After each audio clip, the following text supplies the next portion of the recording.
One legendary RPG franchise is making a comeback. A game publisher might have a brand new owner. A studio is finally getting paid. And Pokemon wants your face. Let's talk about it. Get ready for the Girls on Games podcast, your weekly dose of news, reviews, and everything video games. Always served with a good helping of hype and just a pinch of salt. And now, your host, Leah.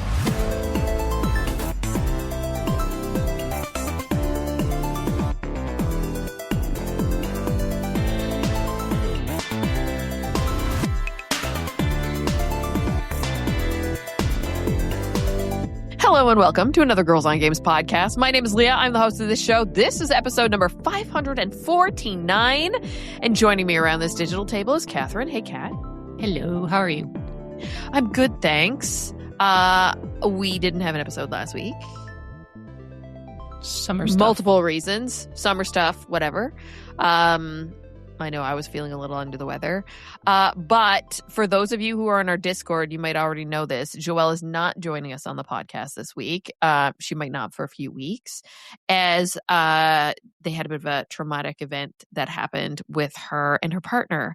For those who don't know, who aren't in the Discord channel, Joelle's partner is got in a severe motorcycle accident and has been in the hospital. He was unconscious for a while. He's up now, and they've moved him out of the ICU. He is on the mend, which is absolutely amazing. And we wish Ryan all the best and hope he heals up fast. So yeah, and sending all the love to Joelle and Ripley, because obviously that's a lot to have to deal with, and emotionally traumatizing, I'm sure. And with that, there is a supportnow.org for Ryan that if you'd like to contribute to is available. You can go to supportnow.org/Ryan Fatturi. That's RYAN-FATTURI. And yeah, all the best wishes and the healing vibes sending their way. Yeah. Yeah, so maybe a little bit of housekeeping before we get into what we've been doing. So if you enjoy this show, you can subscribe. We're available on Apple Podcasts, YouTube Music, iHeartRadio, Spotify, and Podbean. If you'd like to give us a tip, maybe buy us a coffee, you can do that by going to our Ko-fi. That's ko-fi.com/girlsongames. Kat, what have you been up to the past 2 weeks? Well, not this weekend, previous weekend. Went to a cottage getaway with my friends. And it was rainy as fuck. So we had planned to do river activities like kayak and whatever, and that was canceled. The boys who went in like Thursday night got a nice day on Friday, and they got a round of golf in. Oh, nice. But then after that, I got mucky. I showed up Friday afternoon because I have summer hours. So on Fridays, I get to finish a bit early. A friend was kind enough, who was also leaving on Friday, was kind enough to pick me up, even though they were leaving from Gatineau. Because we were going up north, like past Mont Tremblant. So I was like, oh, I can take like, the train up to Mirabel or something. It was like, it's a same detour. So he picked me up. We went there. Played a lot of board games. I played the Dark Souls board game. Oh, really? Yeah, and honestly, like we played a short campaign because you can do like a long ass thing. Unlike the Elden Ring game, you can kind of get a few runs in like an hour or two without having to commit to like the big ass long campaign. And it really works like Dark Souls, where you set up the board and you pick up cards so that it randomizes the encounters. And as you visit the rooms, you figure out you discover what the encounters are. And the point is to farm the encounters. So you might die, or you might get to the end, but before doing the mini boss, you're going to want to like go back to the starting point where there's the bonfire, and you can trigger it up to twice. And then redo the encounters and like just farm your XP like that, farm some souls and upgrade your stuff. So I was playing, was it the knight? No, my friend Eddie was playing the knight. I was playing essentially the paladin because I had some healing powers. My friend Ollie, he went full like tank with his paladin, and he could like take a few hits. But yeah, no, it was really fun. I really enjoyed it. We did on Friday night. We did the run to the mini boss. On Saturday after like breakfast and stuff, we sat down again and we did the second part of the campaign, made it all the way to the boss and defeat the boss. And they're all like minis and they're boss from the video game. So if you've played the video games, you're like, oh yeah, these guys and that guy, and oh, this sucks. And like the boss, you build a deck for their attacks. And the first time you do the deck, you don't shuffle it. So it's like Dark Souls. You learn the pattern. Oh, it's going to do this attack and move this way, and then the next one. And there are some points where they get like half HP or something. You know, you have the second phase of the boss. Then we'll like add a card that's either going to shuffle or break the pattern, essentially. And we got to learn what the new pattern is. Just like the video game. So it's a co-op game and it was very fun. Very, very fun. If you have a chance to play it, all the nerds out there, the board game nerds, I recommend it. We did our run, like, I think it took all of 2 hours, 2.5 hours. And a lot of that was like us have never played the game. And my friend who owns it haven't played it in like a year. So he had to kind of like remind himself. And there's a bit of setup. But once you're set up and you go, like, it was really smooth. Like, it was really fun. And then I played another game called Agricola, which is like, you're like, that sounds like, you know, agriculture, and you'd be right. That was a Stardew Valley-ass type game. Oh, yeah? Yeah, so you have a field, and you can build pastures and have animals, or you can plow your fields and put some crops, and essentially you have a set number of turns. You play 16 turns, and at the end of every 3 turns, you get a harvest. And then as you get closer to the end, you're like more in the fall where the harvests come faster. And essentially you start with two people, so 2 family members. You can have up to 4 family members, but each family member needs a room. So you got to build their rooms. Like, you got to upgrade your house in Stardew Valley to have a kid, to get married and have a kid, essentially. And the amount of people you have is the amount of actions you can take per turn. But you got to be able to feed them. And so essentially, you have to farm enough to have the food. Exactly. Or, you know, you can upgrade your stuff. You can have professions. Like, in my deck, I had a profession for a brewer. So when I harvested grain, I could take 1 piece of grain and change it into 3 pieces of food. Okay. At the end of every harvest, for example. Or you can like build the oven. So you can, at any time during your turn, you can sacrifice an animal or some of your crops to create food, things like that. So it's like it's worker placement, resource management, and at the end to like figure out who won. It's a lot like Seven Wonders. You kind of like, or Catan, like you have a point system. It's like, all right, you have, how many animals do you have? You have a point per this amount of animal. How many pastures do you have? Do you have any unused squares in your little field? That's -1. If you have any of your cards any of your buildings or whatever, sometimes they can give you points, and you kind of like calculate like that, and whomever has the most points wins. There was 3 of us playing. Both myself and my friend Git, we had 31 points. And then our friend Rick, who won, had 41 points. And he was struggling a bit, but he rallied towards the end and like smoked us. But yeah, it was interesting. I had no idea about this game. And like, Rick was reading the rules and he's like, yeah, we really want to try this. I'm like, who brought this? He's like, oh, it came with the house. I was like, no what? way. Yeah. So the cottage that we rented had board games, and they, you know how their Airbnb are, like, we got board games, and you show up and you've got like a Monopoly set that's missing half the money. Yeah. A Sorry set that doesn't have all the pieces. Yep. a deck of cards that's missing 2 cards. Scrabble with no vowels. Scrabble with no vowels. That rhymes. I like that. But yeah, no, they had a decent collection of like board games. Oh, it was really interesting. Those are the 2 things that stood out. And then this weekend, my mom was supposed to come, but she canceled at the last minute. So I spent the weekend alone for the first time in a while. Because people were busy and just how the cookie crumbles. Wanted to make it to the Weird Al show. That he was here for Just for Laughs on Saturday night. He was outside of Place des Arts giving a free show.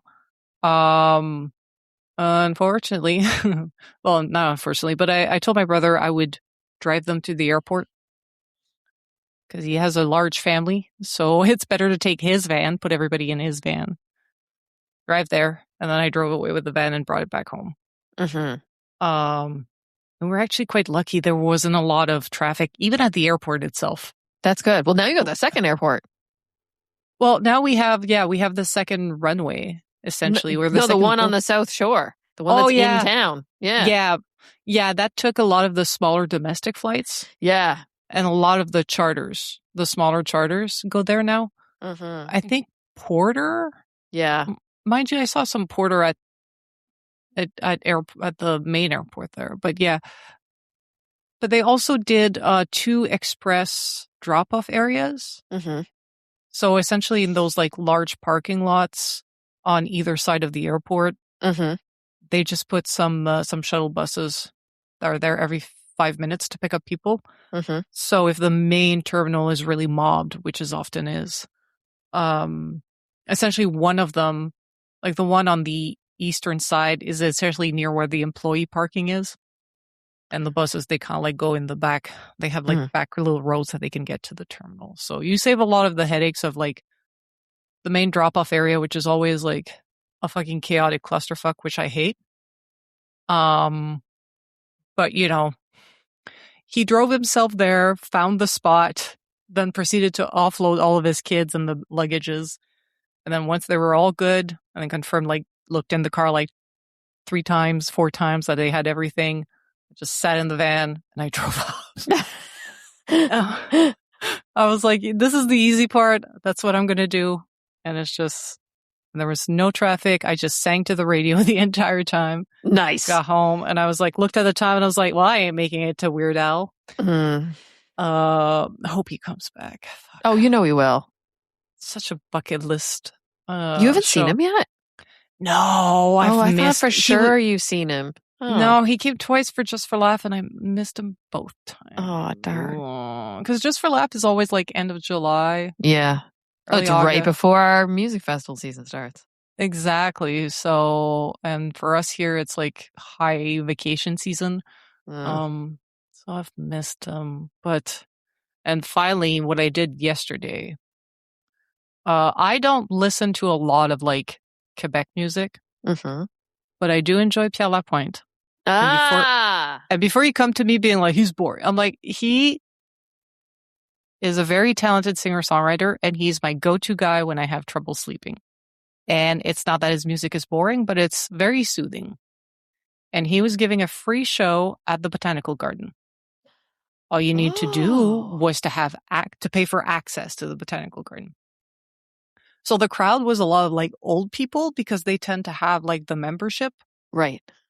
I just, I was running a bit late because I was like, oh, finally, like I'm going to go alone. My mom's not in town. My friend's not available. So I'm just going to go. And I was like, oh, it's still like, it's further away from me. Like it's a good 40-minute transit. I was like, fuck it. I'll just grab a taxi and take a bit more time around the house. Make sure my bed is clean, like change my sheets. I had a bit of a to-do and I was like, I'll just spend the money on the taxi and get more shit done. Yeah. I'm glad I did because it was 29 degrees out there. Ooh, it was hot. Yeah. And I got there, it was 15 past 1. And I had bought my tickets like online in the taxi. So I showed up and I just scanned and I was able to I wanted to sit near enough to kind of see him, but it's a stage, then there's grass, right? Mm-hmm. So we're all kind of like, people are in lawn chairs mostly. A lot of people are just with towels on the grass. I just had brought a towel. Mm-hmm. But it's the kind of music that you don't need to look at him. You just kind of sit and enjoy, right? But I wanted to be able to at least kind of like see a bit the stage. So I waited like maybe 45 minutes sitting in the grass, but it was a beautiful day. I had sunscreen, a water bottle. I had a granola bar for snacks. I was wearing that Uniqlo vest that I bought from Mexico. That is very light white, but is hooded and everything, like it's sun protection. Yeah. So I was wearing that so that the sun didn't beam on me, and I enjoyed a great show. It was 10 out of 10. For a guy that writes a lot of depressing songs, he's hilarious. Humor's gotta be in there somewhere. The way he talks about the songs in between or chats with the audience in between, he is so fun. Like genuinely, organically, one of the funniest man I've seen. And most of his songs are about like heartbreak and death, and I'm just like, what? The dichotomy of man. But yeah, that's what I've been up to for the last 2 weeks. Just like putting around summer stuff. Montreal always comes alive in the summer. You got to take advantage of it. Yeah. I've got team is heading out to Osheaga on Thursday. It's the beginning of festival season. I mean, that's one of the things I did last week was just recover after FIFA. It's done. It's finished. And because last weekend I essentially watched the third bronze medal game on Saturday. I guess you could call it. They don't really have medals in that sense. And then watched the finale over at my sister's house on the final on Sunday. I didn't follow who won.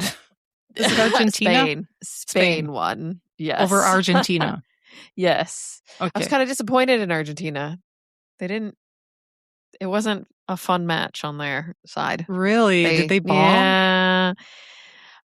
Yeah, there was like no shots on net, and they were getting a little catty. And when I say catty, my little they were, flopping around and footballers. Sometimes, the drama of them and their acting skills as they get kicked in the shin and they fall down and go, "Oh my eye." When you grow up watching hockey, you're just like, what's happening, cowards? It's just like you have a guy like in hockey who will be half missing his face. Is like, I'm fine. Put me in, coach. Yeah, I know. It's because they're trying to pull penalties, but I know. Yeah, they went down a man, so they were 11 on 10. And anyways, it just wasn't like, I would have been nice for Messi to get that before, he's done his World Cup career. But yeah, they severely lost that game. Spain had all the possession. But anyways, that's all over. So yeah, we had like a week and a bit before festival season hit. So trying to get game plans ready to go for what's happening in the second half of my work year. But then, I also didn't have a very good health week. Some new meds that I'm on messed me up big times. So, but now I'm back. I'm back to normal on that. And yesterday, we went and saw, we also went for music, Mike and I. Every year, Live Nation puts off this like sale where it's like $30 a ticket.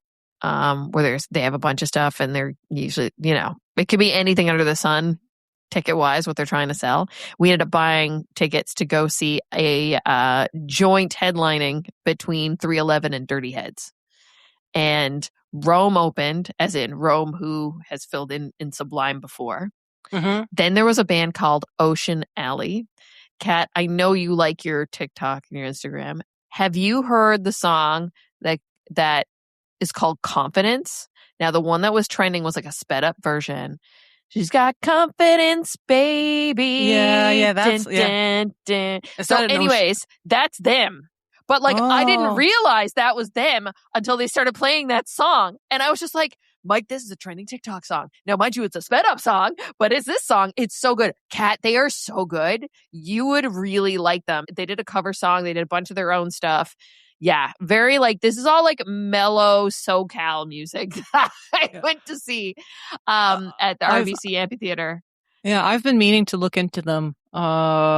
They're because I saw the great. trending music and I was like, I gotta listen to more. If I may veer off for a second, Go. TikTok fed me a song by Father of Peace. And one of the comments underneath was like System of an Up. And I was like, yeah, they're kind of in the same vibe of Ocean Alley, but think more funk. Okay. Funk, punk influence, but somehow they kind of go metal-y. Ooh. But I wouldn't call them metal. Yeah. Yeah, okay. Well, I mean, 311 has heavy stuff, right? Yeah. But they also fit that, like, stoner vibes. You know what I mean? Yeah, Father of Peace is more like, like Ocean Alley is very chill. Like it's very, I would say more surfer. Father of Peace feels like, what if the metalheads actually like were from SoCal and grew up smoking pot and were not as angry and were more influenced by ska and punk. But I could see how they were like feeling the Serge Tankian vibes off of like the one clip I saw on TikTok. But I looked into more of their songs and I was like, yo, this is good. This is different. This is like, they don't have a lot of songs either. They're kind of newish. All right, I'll have to check them out. All right, I'll listen to Ocean Alley. You listen to Father of Peace. Done. Also too in enjoying some Dirty Heads because they played before 311 hit the stage. If I was to make a modern version of the soundtrack to Black Flag, Assassin's Creed Black Flag, I could not have the sea shanties, I would play Dirty Heads. They actually have their last record is literally called Seven Seas. And like the whole like vibe is like, very like ocean. And they're even the graphics that they had up on stage and everything. And I'd be like, yeah, this stuff should be like, I might do that where I might not have my ship, the Jack have the crew singing sea shanties and instead play some Dirty Heads instead. They were so good, Kat. God damn, I love live music, especially when the artists are that talented. Yeah, it's gotta see. That's why I'm like not big into seeing like the big pop shows. Like the Lady Gagas or the Madonnas or the Taylor They all Swift. have live acts. Lady Gaga has a live band. I know, but or the K-pop, because I'm like, it's too much. Like, I know you're great performers and everything, but it's just, for me, live music has to be like, it lacks connection. It's very spectacle, and I find it lacks connection. I like the smaller venues with the smaller bands. Yeah. Well, you would have liked what we did there a few weeks ago, because we did Shinedown at the Horseshoe, which is like an intimate venue, and it was just Zach and Brent, and they played 8 songs. We've released one. You should check it out on our YouTube channel. I'll share that in the chat. I shared the Evanescence one that we did, which also pinch me moment, getting to work on Evanescence content. But yeah, so good. I'll send you the link. And then when we put the full out, I'll send you the link to that too. Yeah. When you said, for this year, I want to go to more shows. Yeah. I was like, I should do the same. And I've been actually like, instead of tracking like fucking Bell Center and stuff, or even Club Soda, I've been looking at the really, really small venues more like, no, Club Soda is pretty small. I mean, like, Bell, nothing sponsored by Bell, like just, like the smaller clubs and the smaller rooms. Places that it's just general admission. There's like 50 tickets, 100 tickets, and I'm just like, some of the smaller bands I've been listening on, YouTube Music, like discovering through TikTok and whatever. I think that's what I want to do, or, catch more shows. Like, we got this singer-songwriter and a piano in the middle of a garden. I'm like, okay. Let's go. Yeah, for sure. Also, if folks have music that they want to share with us, we are always open to hear new tracks. Please put it in our Music, Movies, and More channel in Discord. Oh, yes. Oh, yeah. We will take that. All right. After taking a week off, it is time to catch up with the Fantasy Critic. Why? I mean, not a lot happened in the podcast league. I'm not going to lie, the past 2 weeks. But we are all full officially... up? Are we all full up? Maybe some of us are. Good question. Take a gander. Dang, Girls on Games podcast. Yeah. Are we all filled up? I think I'm missing I am missing a counter pick. No, I've got 2 spots and a counter pick. You've got pick. 2 spots and a counter pick. Joelle is completely full. And I have 2 spots and a counter pick as well. Yeah, okay, so we got some work to do. Yeah. So the thing is, though we haven't really taken any action, I mean, mind you, had a wee bit of a break, but we're entering now the calm before the storm because there's so much that's going to start coming out. Mm-hmm. When it comes to actual points and things like that, Joelle continues to lead the way. She's got 107.6 points. Kat, you're in second with 94.9, and I'm just straggling behind with 70.2. Though we had no bids, no drops, no roster shakeups, where things actually did a little bit of moving and shaking is around those review scores that are drifting a little left and right. You know, Black Flag Resync lost a point. Dave the Diver slipped a little bit. Yoshi's dipped slightly. It's just like the system catching up after finally all the reviews coming in, right? So, So yeah, it's a little bit painful, but what can you do? But that all leads up to the exciting stuff, which is coming next. Kat, you're about to go on a tear. With Halo campaign involved launching, then Beast and Reincarnation, then Marvel Talk-On, and it's all coming real soon. This is the stretch where you can try and close that gap with Joelle, because, yeah, you got some points coming your way.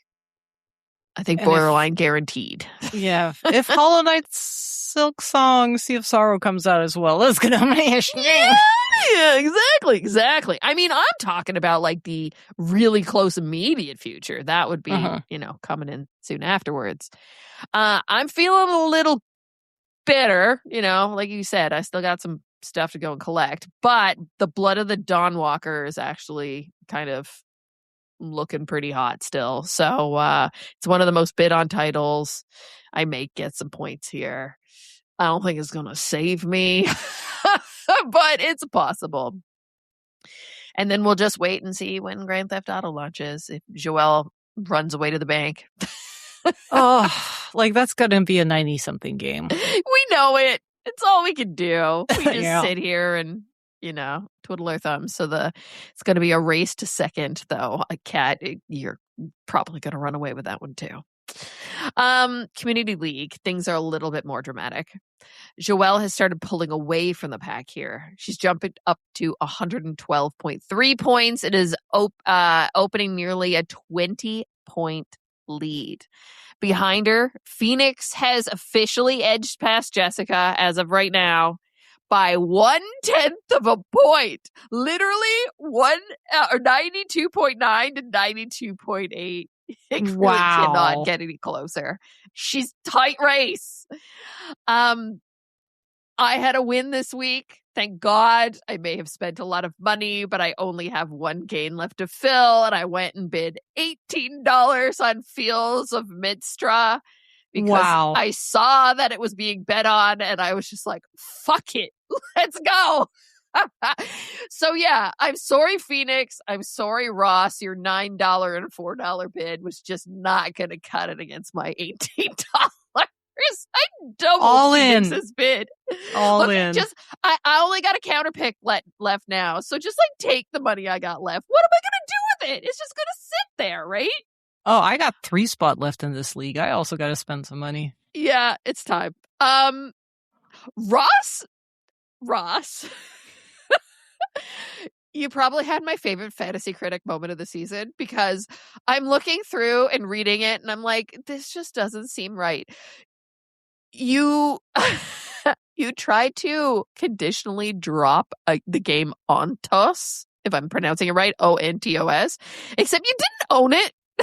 And when I'm writing in the chat, prompting it to like give me the info so that I can, run the stats through ChatGPT and help me build what we talk about here. I got the prompt saying that Fantasy Critic was like essentially like reminding you / politely informing you a few times that like you don't own that game. You don't need to conditionally drop it. So like, way to go. I mean, we've all been there. Yeah. I know I bid on a game once, then I did it and then realized I didn't hit the right button in there. So like, we've all been there. So yeah, Fields of Minstrike, picked that up right before it actually launched. It comes out next week, so that's good. I mean, like, it's been out in early access for a while, so seeing it full, I was really hoping I was going to get it on Switch yet, but it's still just PC to start. So yeah, my cozy game list is still growing. Yeah, overall standings haven't changed much. Next month is going to be wild. Kat, you've got so much coming your way. Joelle's sitting on GTA 6. So, we'll see what happens next week as more games drop and people continue to fill out their rosters and we see where this journey takes us. Yep. I need to stop ignoring the leaks though. I got some work to do. Yeah. Yeah. The prompt telling me about the the bids and stuff, saying like these ones are being bid on and whatever else, that's the catalyst. You just got to remember not to ignore that. Yeah, I was like, oh, I'll check that out later. And then later never happens. Yeah, truth. What are you playing, Kat? Yeah, I'm still on Astrobot. I was trying to finish it before I go on vacation to bring it back to work, but I haven't had a lot of time to play. I might bring it back and just buy the game so that I can take my time with it, I think, because it's just so damn good. I think it might just be worth dropping the money on it. Is there a summer sale right now on PlayStation Network? Probably. That's a candidate because it's been out for a little bit.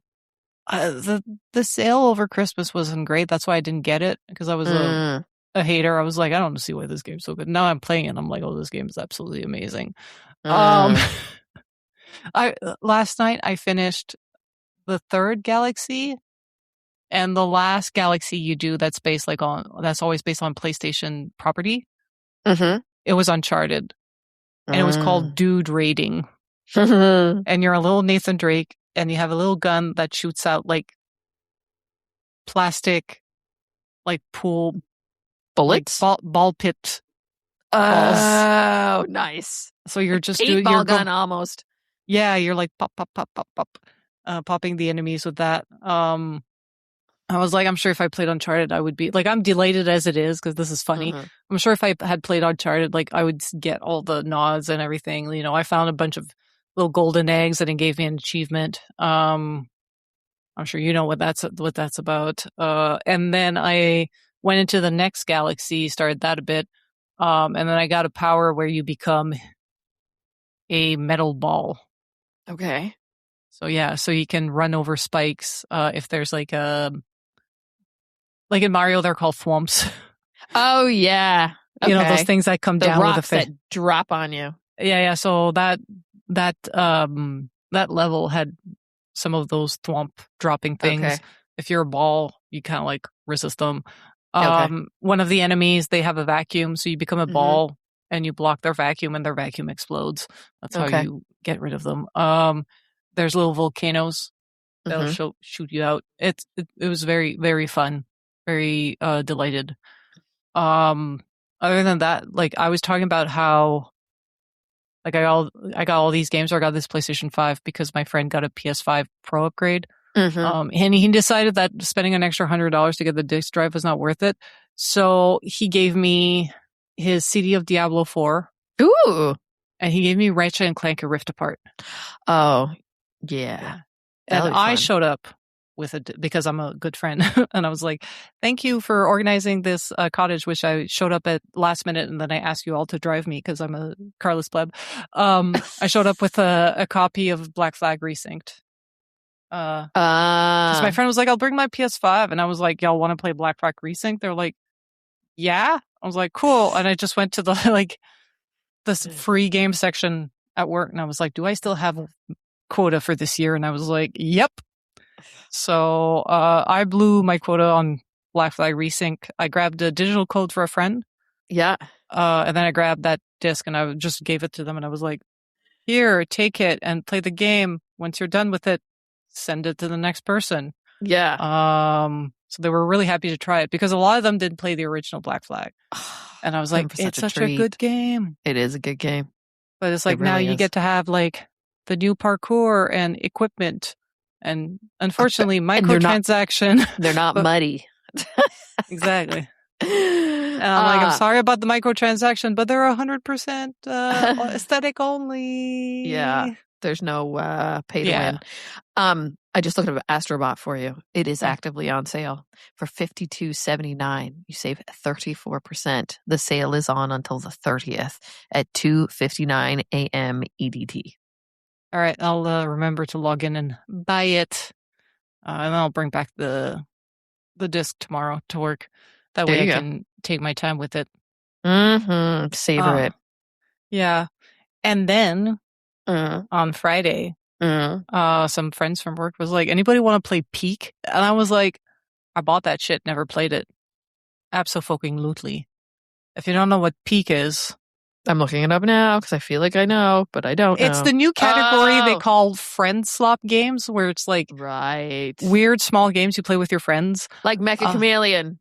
Exactly. Yeah. Or Mika Chameleon. I think it's not actually Mecha. I think it's Mika or something. There's a reason why. Like it's actual word or something. Anyways. Yeah. So it's like Peak is like playing a co-op board game, but it's a very hard one. You have to, essentially you take an airplane. And it crashes on an island, and you have to make it up all the way to the peak of the mountain to signal and get help. And as you climb the mountain, there's even a story. Like there's another guy that took the same airplane that crashed there, and he's an explorer, and apparently he made it.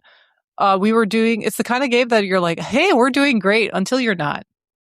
And I slipped and I fell to my death. And then it was just there. They were like, oh, we'll make it to the next campfire and we'll revive you. I was like, abso-fucking-lutely. And then like not 30 seconds after, they were like, oh, if we jump there, we can make it. Peter jumps, makes it. Cora jumps, doesn't make it. And I was just like, and then we were just following Peter, and it was like, you're going to make it. And he's like, I'm kind of stuck. And then he didn't. No, actually it was Chroma, not Cora, Chroma. She didn't make it because we didn't see a hornet's nest, and they got her. Oh, shit. Peter didn't make it because he was like, I can make this jump. But this was like, we were in the jungle biome, and it's very Breath of the Wild in the sense that sometimes it rains and then gets slippery. Guess what happened? Slid. Yeah, and he fell off the fucking map. Oh my God. And it was, and it's the kind of thing it's like a roguelike. Like you don't play Peak to make it to the top of the mountain. You're not going to make it, especially now your first run. We were playing on the easiest, but it was so fucking funny. Nice. You find luggage across the map, and you're like, yeah, luggage will get stuff, and you hope to find food because there's like a stamina mechanic. But like the more stuff you carry, the less stamina you have. The more hungry you are, the less stamina you have. And not everything you eat like eating a mushroom will satiate your hunger, but it'll also poison you. So yeah, which temporarily decreases your stamina, stuff like that. So anyway, I found a bugle or a bugle, like a little trumpet. Horn? Yeah. Yeah. A bugle. And then we found a cannon, which is like you get in it. It shoots you.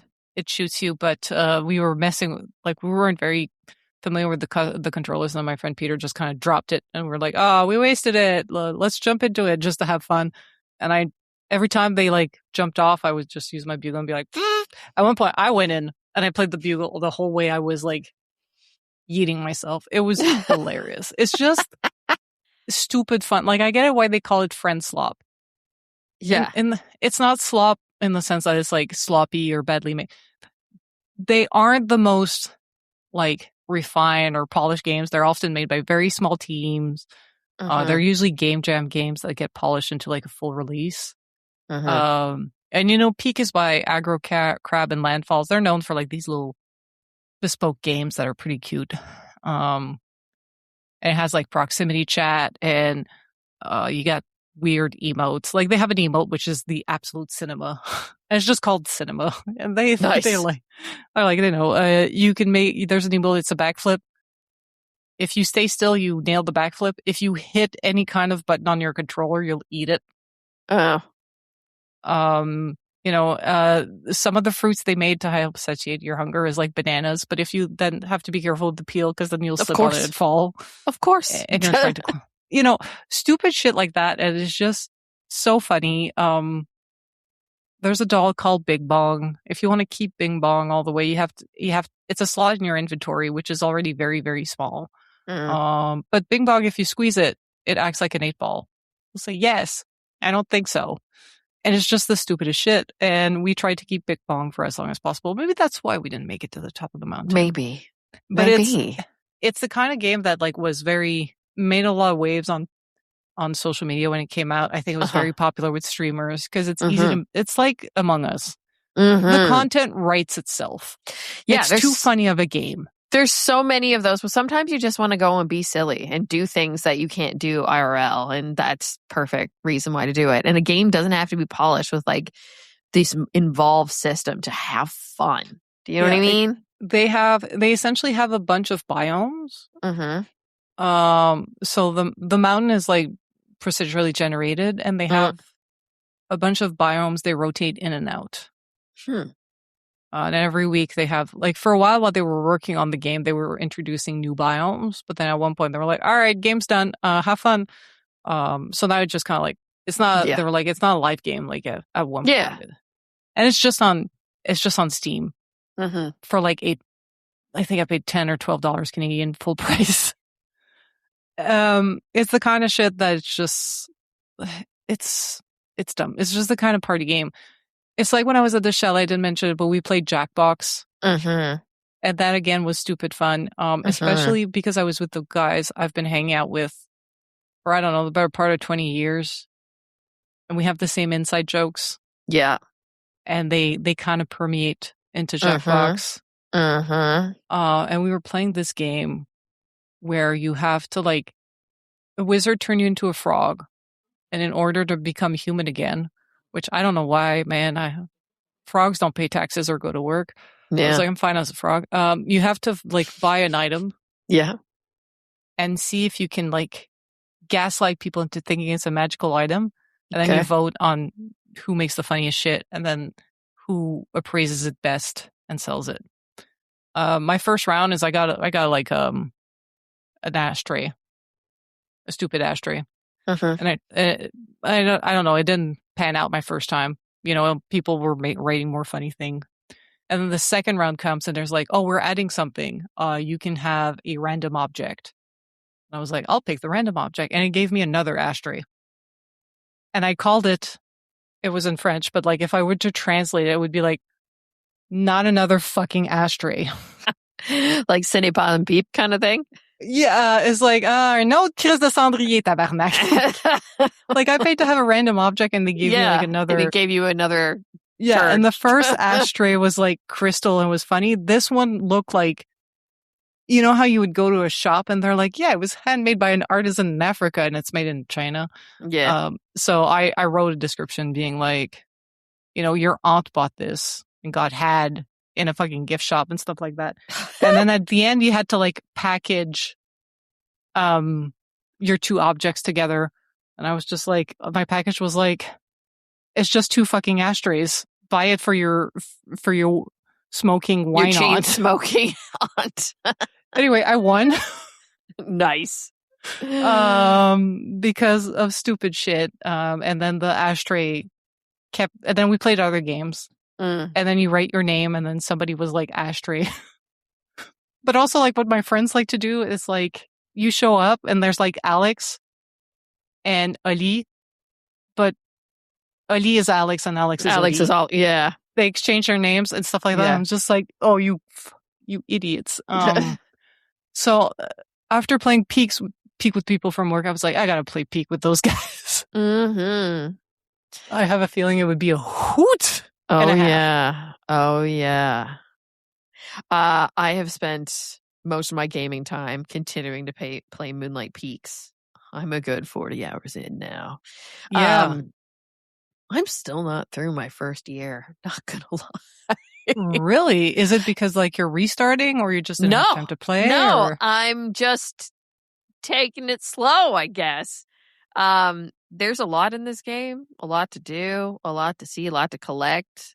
Also, it actually has a pretty solid like story that I'm kind of running through right now. Mm-hmm.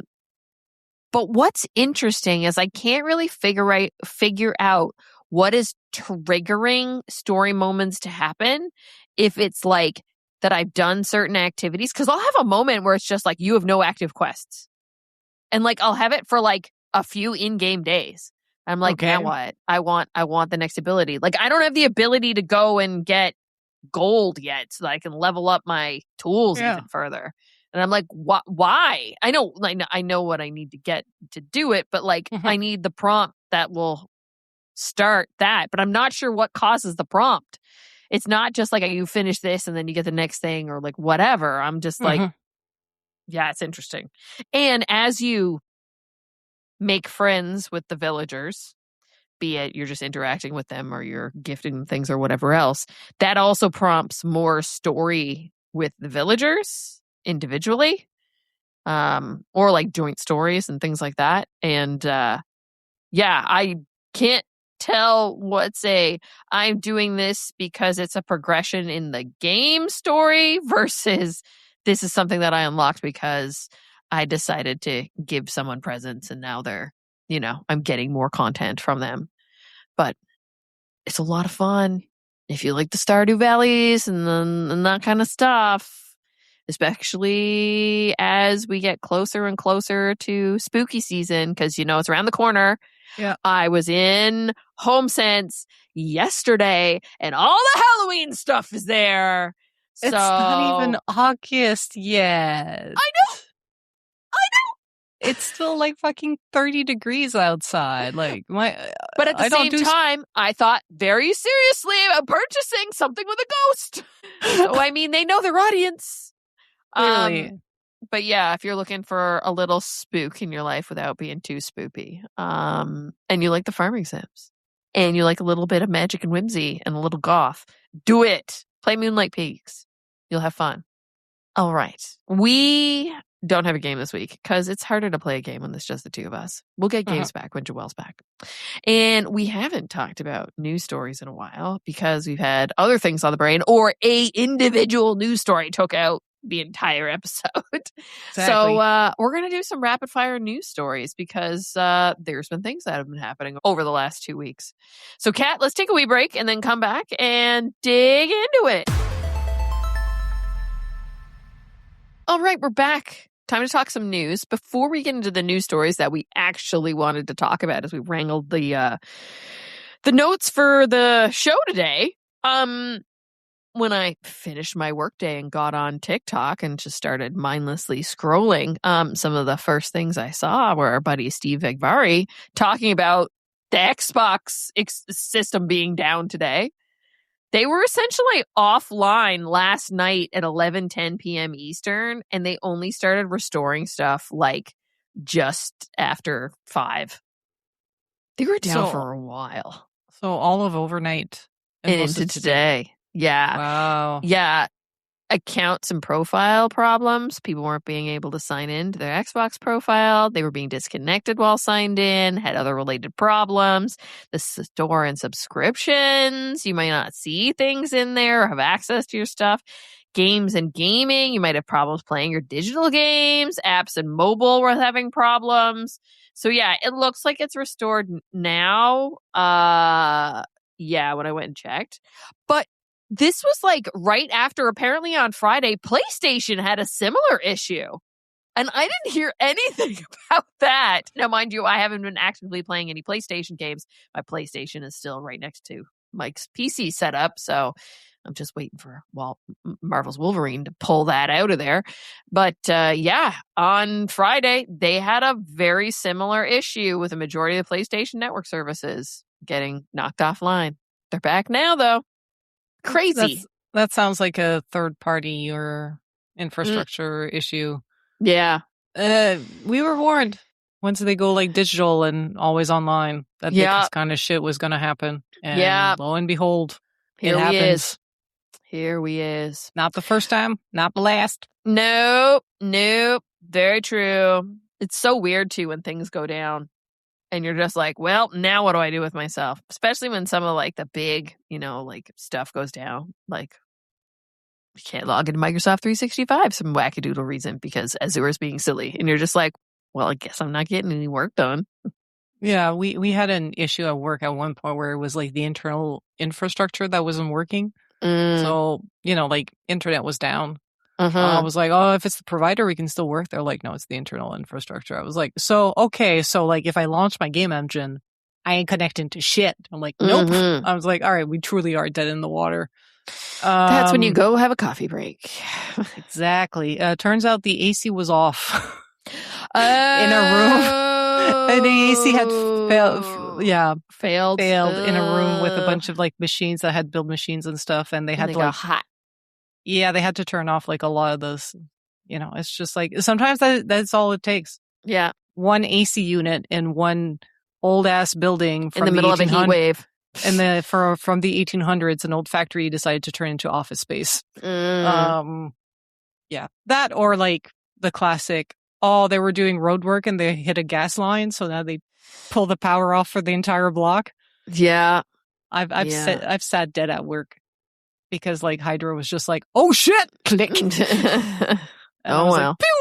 Like, cool. What can you do? Yeah, we've had power outages at work, but we're in a special spot because our building.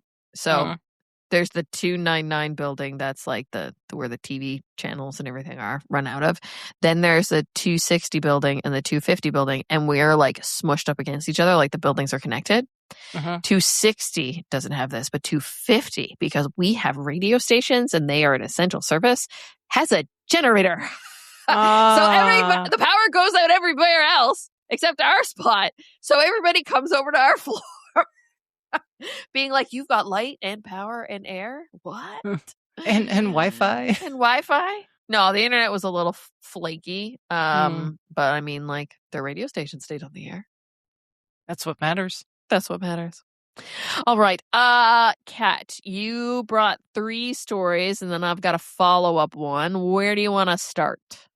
Let's start with the more drier one, I guess. Okay. So, because like I think a lot of what's happening with Microsoft is essentially we're all reeling from all the acquisitions they made, spending like drunken sailors. Now we're like, maybe all these acquisitions were like a bad idea, and they're actually divesting a lot of the smaller studios, and they're becoming independent again, like Compulsion Games, for example.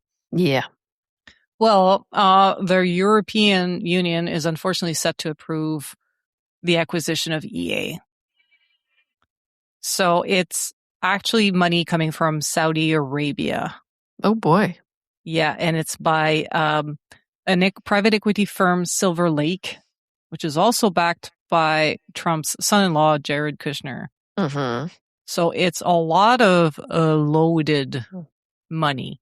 And not loaded in the sense a lot, like just heavy, like full strings attached. And I think for a huge company like EA, like if my worry would be editorial. Like if these people just have a lot of money and they want to have like studios, then we're going to be used to the same bullshit of acquisition, layoffs, contraction, stuff like that. I'm worried about, are they going to have like an editorial say? Because this is the company that has The Sims. Yeah.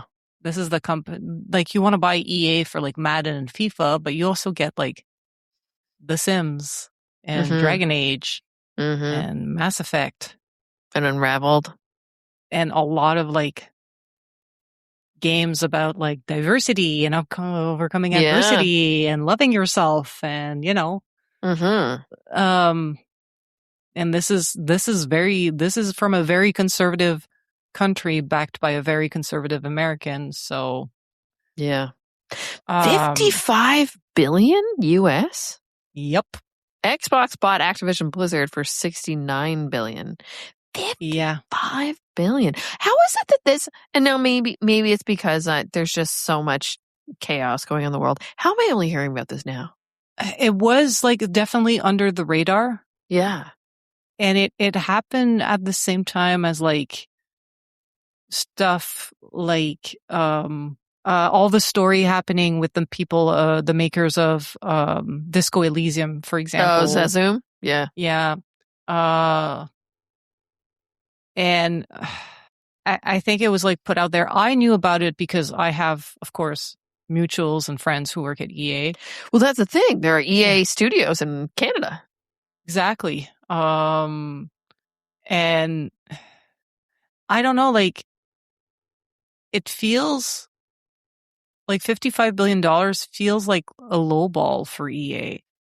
I don't know, but maybe because that's another company that has a lot of bloat. Like we talk about Call of Duty having a lot of bloat in terms of like studios and content and whatever. Battlefield, I think at one point, most of EA was working to ship that game. It made gangbusters, but was it enough to recoup those kind of costs? So sometimes I wonder about the perceived value of these brands and the actual value once you start to look at processes. Because I was reading an article. I should share it. I don't know if I shared it in the Girls on Games Discord. It was about a guy who works as a consultant in software and about how like the AI bubble is essentially like, it's almost like a dementia among leadership. Okay. Because he shows up in these companies and he looks at their processes and they're like, you know, like we know that companies are historically bad at delivering software. Any kind of company that's in software. And games is a software essentially. Yeah. And he was looking at bad processes by bad people managers. And he's just like, adding AI in this is just going to compact all those problems because the AI is going to learn off your bad habits. Because the people that made the AI used to work in software and they have the same bad habits, you know, it gets compacted. So, and like I was reading this as somebody who works in games, I'm like, oh no, like we're all terrible at this. So I'm just worried about like how much money they go into like let's take EA for example and this acquisition, right?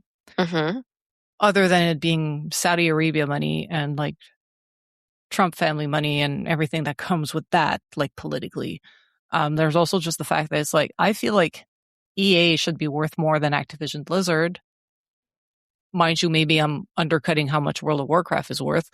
And I guess, yeah, it's World of Warcraft and Call of Duty. But I feel like EA as a whole should be worth about the same. Is it less because of like the economic value? Is it less because they're that desperate? And on top of that, when these people buy this company and they start to look at the processes, are they going to be like, oh no, like you can't keep fucking doing this? Is it the end of the Frostbite engine because of how much money is set into like instead of Unity or something like that or Unreal? Exactly. I think the only thing that is going to keep Frostbite alive is the fact that it powers FIFA. What does that mean for the Battlefield franchise? What does it mean for some of the parked franchises like Need for Speed and stuff like that we haven't heard about in eons? What does it mean for the smaller games, for the more like diversely inclined games? And is it going to be like, oh no, business as usual? And then we get what's happening at Microsoft now, but like 3 years down the line, with divesting or selling off IPs piecemeal, or selling off studios, closing studios. I mean, it's just bleak. Yeah.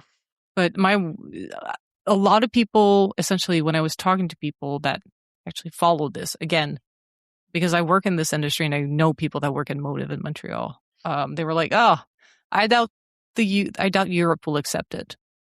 And now we see this. So I don't know what's in that deal that the union was like that, because like the European Union is essentially the ones that forced Microsoft to keep Call of Duty on all platforms. Right. Because they were afraid of monopoly and things like that.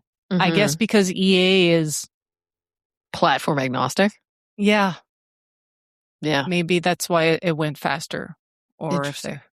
yeah. So that's one to keep on the lookout as well. Okay. Yeah. I know people are urging everybody to scrutinize this deal because now that we're seeing what's happening with Xbox, people are like, oh, please don't. Yeah. That's a good transition considering the next topic. Talking about Xbox and what are they doing now? I mean, let's talk about some good news coming out of Xbox, if we may. Okay. Bad news-ish is the rumored Avowed 2 was canceled because Bethesda wants Obsidian to work on Fallout. So they're currently working on a new Fallout game, which I think is Fallout 5, if I've kept track. Yeah, that sounds right. But also remasters of Fallout 3 and New Vegas. New Vegas good. being like the Fallout. Mm-hmm. The Fallout. Like one of the most critically acclaimed, had the best story and everything. And it was Obsidian had to work on that one. So Obsidian Entertainment still safe, not getting closed or anything. Some people thought they were canceling Avowed and then closing the studio. It's like, no, they were really good at Fallout. Let's make more Fallout. It was an interesting way that this one came to be too. It was like a social media post, like essentially with a big like wall of text explaining it, saying like, yeah, we're doing more Fallout, remaking your two beloved ones and making a brand new one, trying to get that to you faster. Yeah.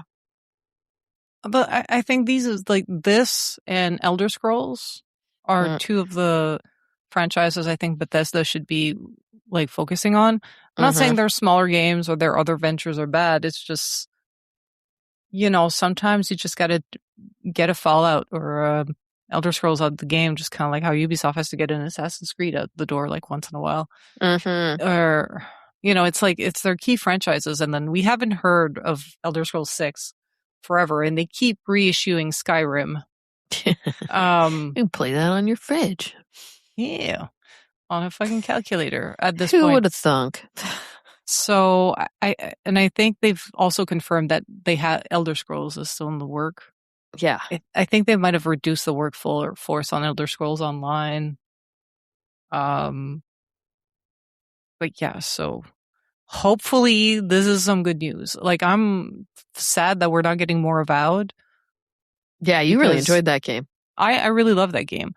I love discovering that world because I didn't play the Pillars of Eternity, and I was like, oh, I kind of like one more of that world, and there's a lot that they could do.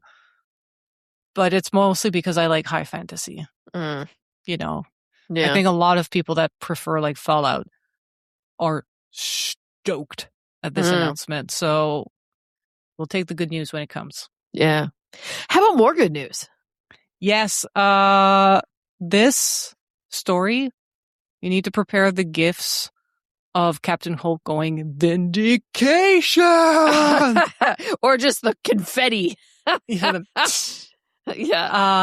Because Subnautica 2 Unknown World are getting their $250 million bonus from Krafton. Yeah. I mean, it's taking the CEO to resign. Yes. But yeah. Full strings attached. They looked at Ted Gill and they're like, if you leave, everybody gets their bonus. And man took the hit for his game, for his studios. One for the team. Yeah. So essentially, they settled the lawsuit with former leadership and agreed to pay the $250 million disputed bonus. So the complaint was tied to revenue targets for the 2025 early access release of Subnautica 2, which Krafton sought to avoid paying by delaying the game through pressure tactics. And in defense, Krafton accused the 3 former leaders of threatening to self-publish Subnautica 2, the quote saying, releasing it without Krafton's backing, marketing, promotion, or distribution. This claim left with no choice but to terminate their employment, along with allegations that Max McGuire, Ted Gill, and Charlie Cleveland downloaded tens of thousands of company files and emails in the lead up to these terminations. The founders strenuously denied this and claimed the publisher changed its story mid-litigation without about why it fired and seized control of Unknown Worlds. So as part of the settlement, Krafton has agreed to pay the bonuses to the entire staff of subsidiary of Unknown Worlds Entertainment. But as part of the settlement, CEO Ted Gill has stepped down from his role, which was initially stripped from him until a court ordered Krafton to reinstate him earlier this year, insisting we mutually agreed to part ways and new leadership is the best way for the studio to move forward. There was no way he was going to stick around. I kind of felt like he was going to be one to just go in here, just, essentially wreak havoc on them until they bent and said, well, I will leave if you pay them their money that they're owed. Krafton essentially didn't want to fully lose face. Yeah. That's what it feels like. Mm-hmm. And Ted Gill took the hit. Yeah. I mean, at this point, like it hurts because, he's one of the first, like one of the founding members. Like Subnautica is here partly because of him. Yeah. Max, Ted, and Charlie. Yeah. Yeah. But essentially, once you kind of like grow into a franchise and you grow, like it grows beyond you. Mm-hmm. And I think Subnautica can still exist and can still be good without Ted Gill at this point. Now that it's like reached a certain, status. And honestly, one, good on him for not bowing down to corporate greed or fighting for his team, but also good on him for maybe realizing that he might have to be collateral damage in order to save his game, his team. Hey, he's still going to get paid his millions, and he can go off and do whatever the heck he wants. I say he's down with his golden parachute. Well, it's $250 million bonus that's spread across the company, but I'm sure. I know, but still, he got a few million out of it, and now he can go do something else, and he's not tied to this company that you knew that after they reinstated him, it was going to be nothing but pain. Exactly. Right? Or, a lot of like retaliation and stuff like that. So cattiness. Yeah. How would they be able to have like a reasonable relationship at this point? Yeah, but at least like Max and Charlie are still there. Max McGuire and Charlie Cleveland. I think they're still there. Or I don't think they are. I think they left before and they were just like, they were over because they were already trying to work there. They were already kind of finishing up. They were going on to work on other projects. Yeah. It was really only were all Ted three that of was them, still there. Yeah, all three of them were terminated. Maybe Ted's the only one they had to reinstate. Yeah, I think so. And that's why he's going to go as well. But yeah, honestly, called it. Good guy won. Corporate greed. And you've been playing the demo and you're like, I don't get why this was pushed back. This is fucking good. Oh my God. I mean, like, I don't know if they've done any updates, but I was, God, so many hours into it. I don't know why they would have ever delayed it. Even if it was less polished when they were supposed to put it out last year. It's an early access. They would have done it. They would have hit the budget. They would have hit the ceiling and they would have been owed their money. So yeah, I don't know. The framework was already there enough for them to have what they needed to have without even the extra time that they got to put in some polish. Like, it would have been a little bit less. It wouldn't have been game breaking, I don't think. Yeah. I mean, if you put it out there as an early access demo, being like, give us your feedback for the final game. I mean, like, I feel like Subnautica players are in the niche market for that. We lived through it in Subnautica 1. Exactly. We lived through it in Below Zero. I'm pretty sure that was in early access too. We're not. It made its rapport being in early access. But also, it's like so commonplace for these type of smaller indie releases, even when they have like VC backing or publishing backing. It's just like, that's how we do it. You get something that's almost good, but can still like change enough that it's not like too much of an issue to change some things. Put it in the hands of the players and be like, just give us a bunch of feedback, and then you can confer and infer hypothesis you had about the game, and then you're still in early enough stages to do the work without it being like, undoing a lot of the previous work. And that's how they operate. Yeah. I don't know why Krafton's like, we're not going to do that. I'm like, they can do that. It's fucking Subnautica. They can do that. They can do that. I mean, that's why you bought them. Mm-hmm. Yeah.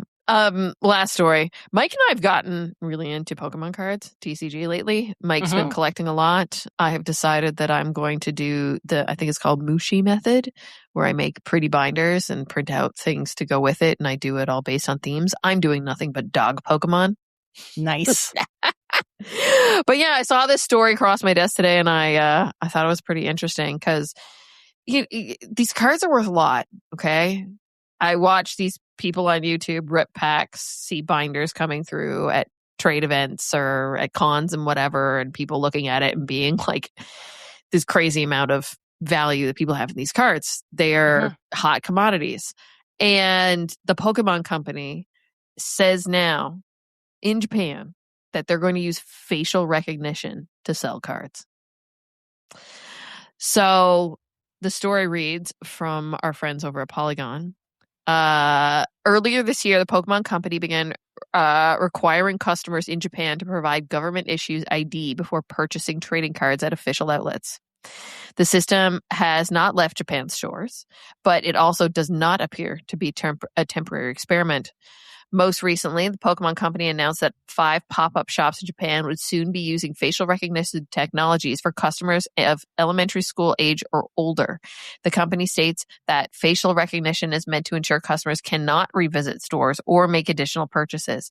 If the system determines that customer is trying to bend the rules, entry will be denied so that person to that person based on the system's judgment.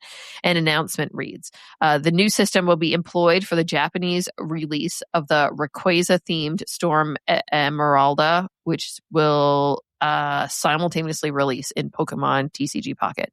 Customers who refuse this type of surveillance will not be allowed to enter the stores at all. Trading card fans can leave the store and re-enter if necessary, like example, to use a bathroom, but store employees must be informed first. Younger children will be allowed into the store, but only under guardian supervision. The facial data would be promptly deleted after a certain period of time. The Pokemon Company wider privacy policy states that the company can collect data and that is not limited to facial recognition.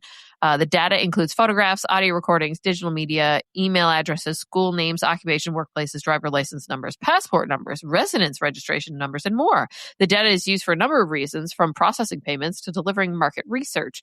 The collected information could theoretically be used in efforts against scalpers, but the policy does not explicitly state this purpose. Beyond ensuring a better customer experience, these efforts are being undertaken to maintain what company calls safety management, in quotes. In March, Pokemon Center store was closed after an employee was killed on site by an alleged stalker. That store, the Pokemon Center Mega Tokyo, will officially reopen in August, the Pokemon Company announced on Monday. There's no information that facial recognition or government ID requirements will be tested outside of Japan, but some fans may welcome such measures. Cards in the United States have been absurdly expensive, and more importantly, the high value has sparked waves of violent incidents. Now, we have no Pokemon centers in North America. There actually used to be, where the Nintendo store is now in New York, it used to be a Pokemon Center New York. It lasted a few years, and then they switched it over to just a Nintendo store, and now it's kind of lived its life as this. So, like, if you're going to buy cards now, you're going to, like, a reseller or like a Walmart or a Toys R Us, if you have those in your region. We kind of still do in Canada. Or you're going to a card shop or something like that, right? But yeah, I can see why, considering how crazy. I don't know, Kat, have you ever seen the people trying to like scramble to get into Costco to get the pallets of cards? It's stupid. It's out of hand. I get it, it's a collector's item, but it's just printed cards for kids. Why be like, yes, be passionate, but why be violent? Why be feral? People are crazy. So yeah, I don't see how this would ever come over into our neck of the woods, because they don't control the stores where this stuff is sold or whatever. The only places that I could see this potentially happening is if they do another like regionals here or something like that, right? Yeah. But yeah, I don't know.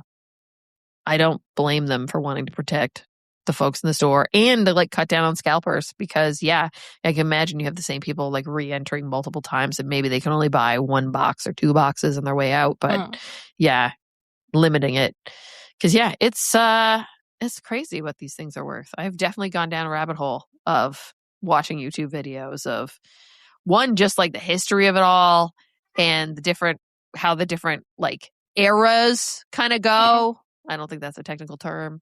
But it has been fun to kind of like learn about even the printing process and the different foils they use and all that kind of stuff. As a graphic design nerd that I am. Hi, Dimitri. Yes, I'm late with his medication. Sorry, buddy. Yeah. That's what happens. I bribe him with treats for him to take his medication, but now he's like expecting the treats at like 9:15 on the dot when I go to bed. But like podcast night often goes a little bit later. Yeah. And he's been coming in to remind me. Yeah, we hear him. That I love it. This is like very much a grandpa yelling at the nurse being like, "You're late." I love it. So Kat, the Pokemon TCG is a entertaining and crazy kind of world to live in. But I can't believe they have to go to these kind of lengths to kind of protect the stores, protect the people that work there, and it shouldn't be. It should be like this. It's a hobby. It's for fun. Everybody take a deep breath. Yeah. And rethink your FOMO there. And it's gonna be okay. Yeah. All right. With that, I think we close out this episode of the Girls on Games podcast. As always, check out the show notes on girlsongames.ca for links to the stories mentioned in this episode. Kat, thank you for always throwing that together for us each and every week. If you have the power to rate and review this podcast where you are consuming it, that'd be much appreciated. Why? It helps us in the rankings, pushes us up there so that people can find our show. And we love to hear what you have to say. So leave a comment or two. It helps us build these episodes. As always, I want to ask Kat to shout out her social media handles so you can follow her anywhere and everywhere online. Kat, where can people find you? Yeah, for little clips of my adventures in the botanical garden and for photos of the man who yells every podcast episode. Yes. I'm CSDBINS, CSDSBINS on Blue Sky and Instagram, but you can always find me in the Girls on Games Discord. There's a big backlog of Dimitri photos in there. Lovely. From the last 18 years. Love it. I am Leah Jewer on most social media platforms, but of course you want to know everything there is to know about Girls on Games. You can track us down at The Girls on Games on X and Facebook. Just Girls on Games, no dot in there on Instagram, Threads, Blue Sky, and TikTok. Discord.me/Girls on Games to continue this conversation and more. But of course, if you ever need to know anything at all, you can track it down at our home base. That's our website, girlsongames.ca. Thank you, Kat. It's been another lovely week in video games, and maybe I'll go rip some packs. We still have a few here that I haven't opened yet. The dopamine rush is real. Until next week, folks. Bye. Bye.